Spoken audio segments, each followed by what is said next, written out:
Welcome to the last lecture of the course. I can hardly believe that we're this close to the end. This week, we're going to learn about something that I hope you will be able to take with you for sessions and semesters and years into the future, and that deals with reading, taking notes, and remembering. So hopefully you're going to learn some good strategies this week. In a previous presentation, I talked about how, it's not enough at the college level to just read the words. You actually have to absorb and be critical and focus on comprehension. So we're going to talk about some strategies today for how to do that. It's also important to remember that there's a lot of personal responsibility in college. No one's making you do anything. You really have to get that motivation and be committed to your own education if you're going to make it work. So just keep that in mind. The other flip side of that, though, is that you are in control. You can take that responsibility, you can be committed, and it is in your power to be successful. You may have obstacles, you may have an awful lot of obstacles, but if you are determined, I believe that you can make it work. This graphic gives you a visual of the process of taking in new information and making it permanent. So it's not enough just to read something and then, oh, yep, I've got it. There are these steps that we have to go through. We have to prepare to read, so we have to anticipate the information that we're about to absorb. This can involve, if you have a long article, skimming through the subheadings and getting a good idea of what's to come. In those scholarly journal articles, you'll also have what's called an abstract at the beginning that gives you a brief synopsis of what it's going to be about. I love those because it does part of the hard work for you. So that all deals with preparation. Then you actually listen or read and absorb those ideas. As you're doing that, in order to retain, you need to record, you need to take notes, which aids in memorization.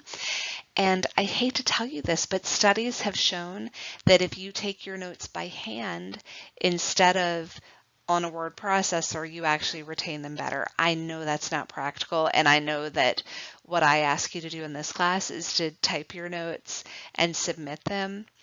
I really hate to tell you that a great way to retain information would be to handwrite and then type, because the more times you see and deal with that information, the better you're going to retain it. But I'm going to move on quickly from that and say that the final step is reviewing and applying the knowledge. That's when you really, really know, when you can apply knowledge to something else or to a problem or a bigger situation, then you know that you've really got it. And that just keeps going and going and going as you absorb and interact with new information. All right, now this slide is the really difficult one because I cannot tell you how many weeks have come and gone in my life recently with my 2 young children and my job and my work with Virginia Beach Chorale, where it's Friday and I haven't done a whole lot for my paid job. I have a lot of jobs. This is the one that I actually get paid for, one of the ones I get paid for. And so I know that I've done a poor job that week of setting time aside to get my work done. And something that I struggle with, but this is great advice, and I'm going to try to do a better job of this, is realizing I may not always have a couple of hours to sit down and grade things or respond to discussion posts, but I may have 15 minutes here and there where I can respond to a couple of discussion posts, or I can get a handful of grades done. And so I think that if we took advantage more of those short bits of time, we would get a whole lot more done than we even realize is possible. It is important, if you live with other people, that you get their support in getting this done. If you have roommates who are also in school, maybe you have a set time where you both sit down and are quiet together and get your work done. I always find it nice, even if I'm working on something different than my husband, just sitting down at the same table with him and working. It's kind of comforting. So think about some other things that you could do to squeeze in extra reading time, extra work time to get those things done.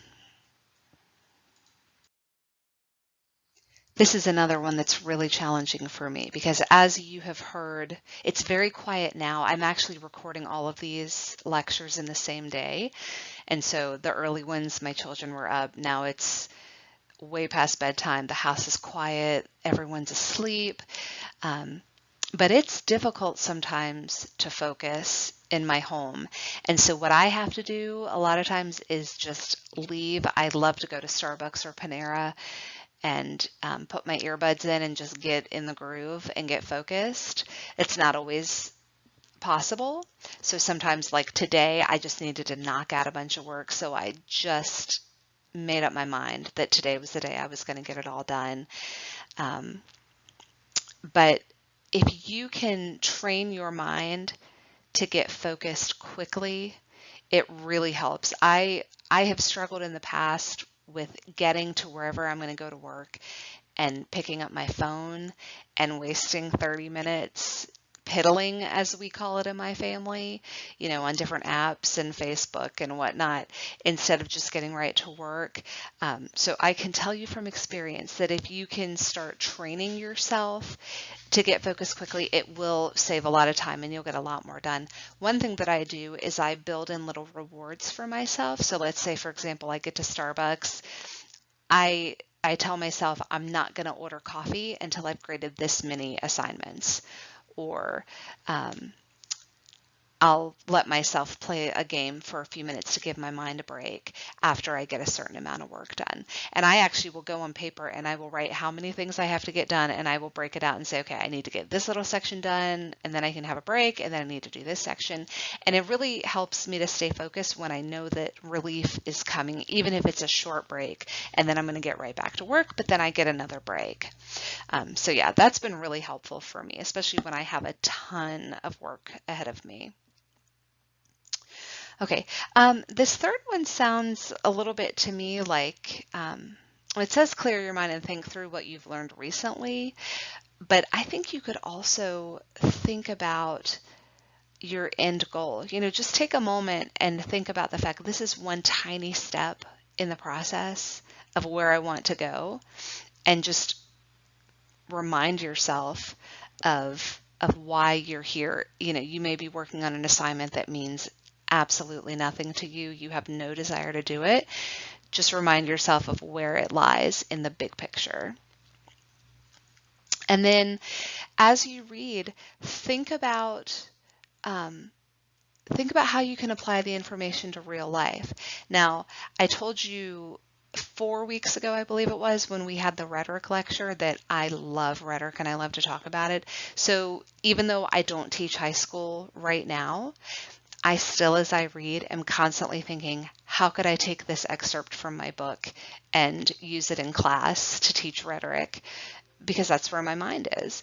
So if you could learn to do that as you read, and how you can apply it to your chosen career and, what you ultimately want to do with your education, that might be helpful as well. Okay, you have been tasked with note-taking for this entire course. And I gave you just a couple little tips early on of, some things that I find helpful as I take notes. But you really do need to find your own way of doing it that's going to work. And it may differ depending on the material that you're encountering. So on the next slide, you're going to see some different strategies for taking notes and where you might use them. Now, I think on this slide, or on the next one, excuse me, I'm just going to let you read over it and interact, see if you understand the different methods, and just let me know if you have any questions, because it's a lot of material and I don't want to just read to you. So there won't be any commentary on the next slide. Enjoy reading about the various methods of note-taking.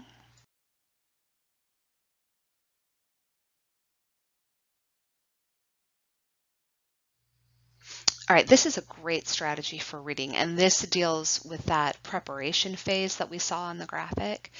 Before you even begin reading, start asking questions about what you're going to read. You've got the title there, the context of why you're reading it, how does it fit into your week's assignments. So those questions can be really helpful. They give an example here. You're about to read an article titled Why Pancakes Taste Better for Dinner. So ask yourself, okay, do I agree or do I disagree with this? Set yourself up for what you're about to read, and then keep asking questions as you continue to read.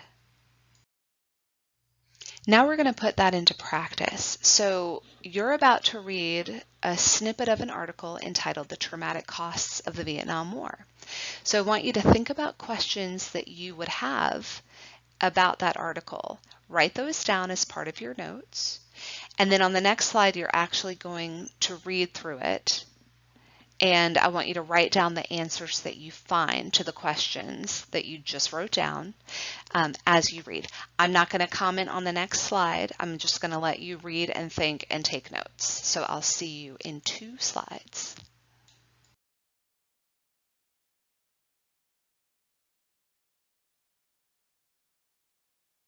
Okay, so hopefully you've had a moment to reflect on what you learned, what questions were answered, what questions you still have. And because this was just a brief excerpt, you probably will have questions unanswered. And even if you read the entire article, if you're asking good questions, you'll probably find that they don't get answered in every article that you read, not all of them anyway. And that's not a bad thing. It's also good practice as you are doing your own writing to set your work aside, come back to it, and try to look at it with fresh eyes and think of, okay, what are the questions that people are going to have as they read, and have I answered all of those questions? That's a really good practice as a writer. So this can help you on both ends of the equation, as a reader and as a writer. All right, this slide gives you some strategies for memorization, and memorization is not the goal of education. You know, that's very old school. However, there are things that we do need to get stored in our long-term memory in order to take them into our career with us. You know, we don't need to memorize everything, but there are some things that do need to be memorized and will serve us well if we can retrieve them later because they're just stored in there. I like to think of my brain as a computer system of files, and I can just sort of retrieve certain bits of information when I need them. I also want to mention that in addition to the ones listed here, you can also read chapter 4.5 in College Success for more memorization strategies. But some of the ones that we have here are finding the connections between new information and everyday life. Studies have proven that if you can connect new information to existing information in your brain, you are more likely to understand and retain that information. And so when I taught high school, I always tried to connect what we were learning to things that my students already knew because it just works so well. The next one is kind of interesting. Sort information into different buckets and use visual imagery to find creative mental cues. Now, this is going to depend entirely on your brain. I'll give you an example. The other day, I had to park in a parking garage, met with some friends at a restaurant, and you know, you have to remember, okay, where am I parked so that I can get back there? And I was parked at S5. And so I used a little mnemonic device so that I wouldn't forget where I was, because it was actually a chorale event that we were meeting for, and I knew I was going to be there all night and a lot was going to happen. So my mnemonic device was, okay, well, my name begins with S and there are 5 letters in my name, and so S5, and I had zero trouble remembering where I was parked. So that's just one tiny example from my life of how you can do that. Work from general information to the specific. The reason why this is here is because many people, not all of us, and not all of these strategies are going to work for everyone. Many of us deal better with the new information when we can place it within a larger context. I like to know the big picture of things because it helps me to understand the way things fit together. So by knowing first the big picture and then working to more specific information, that helps me. Practice tests are a huge help, again, depending on the material and whether that's a practical thing for you to do. And then split up your study session. We've already talked about this in terms of reading, but it works for all of your schoolwork. Instead of sitting down for these huge chunks of time, find short bits of time where you can, and you know, the more you review the information, the more likely it is that you're going to retain it. All right, let's finish up with just a little bit of information about this week's final exam. The format is 50 multiple choice and true-false questions worth 2 points each, but then you can earn up to 15 extra credit points through the 3 bonus questions, and those are multiple choice. You will have 2 hours to complete it, and this is a closed book exam, so no notes, you're on your honor. And it's cumulative from weeks 2 through 7, so there may be things from week 7 that you haven't had to respond to on a previous quiz, but that will be covered on this one. And I do recommend that you go over your annotations and notes from the weekly readings, and you review past quizzes to note what you missed, and all that good stuff. All right, so let me know if you have any questions. Good luck on that. And I believe we're left with just the works cited, so I'm going to go ahead and say that it's been a pleasure. I hope that you have found these lectures valuable, and let me know if you have any questions or concerns as we wrap up the class.